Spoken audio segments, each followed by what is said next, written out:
আসসালামু আলাইকুম। আজকে যে আলোচনাটা রাখব সেটা রোজা সংক্রান্ত কয়েকটি বিষয়ের উপর। যেমন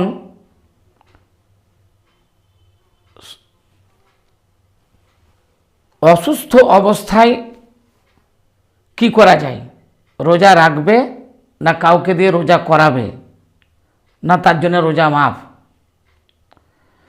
তো এই ব্যাপারে সহি হচ্ছে আল্লাহ তাবারাক ওয়া তাআলা বলছেন, ওয়াইন কানা মারাদান আও আলা সাফারিন ফাইদাতুম মিন আইয়ামিন উখার।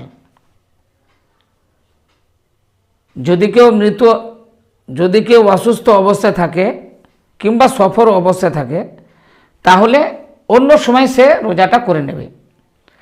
এখন অসুস্থ বলতে কোন অসুস্থ? দেখুন, অসুস্থ একটা আছে চিররোগী অসুস্থ, তার মধ্যেও সে আবার রোজা করতে পারে। যেমন সুগারের রোগী, প্রেসারের রোগী, আপনার কোলেস্টেরল রোগী, এরা চিররোগী, কিন্তু তবুও যদি এরা রোজা করতে পারে।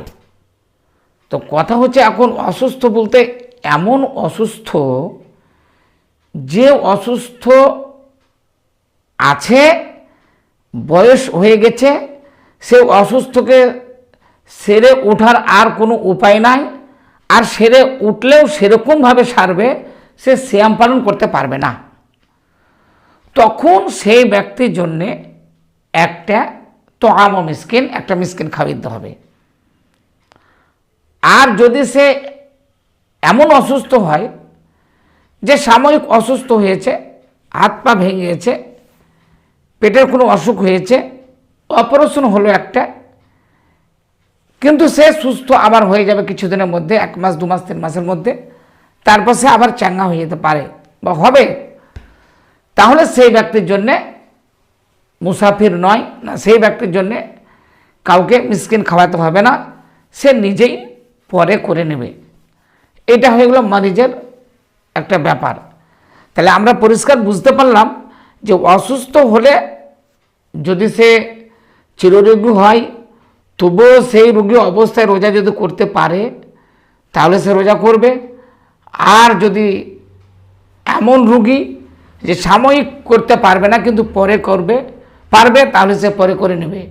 আর এমন রোগী যে আর করারই ক্ষমতা নেই, বিছানাগত হয়েছে, তখন সে একটা করে মিসকিন খাওয়িয়ে দেবে বা 1.25 কেজি চাল সে প্রদান করবে, তাহলে তার তরফ থেকে রোজা আপনার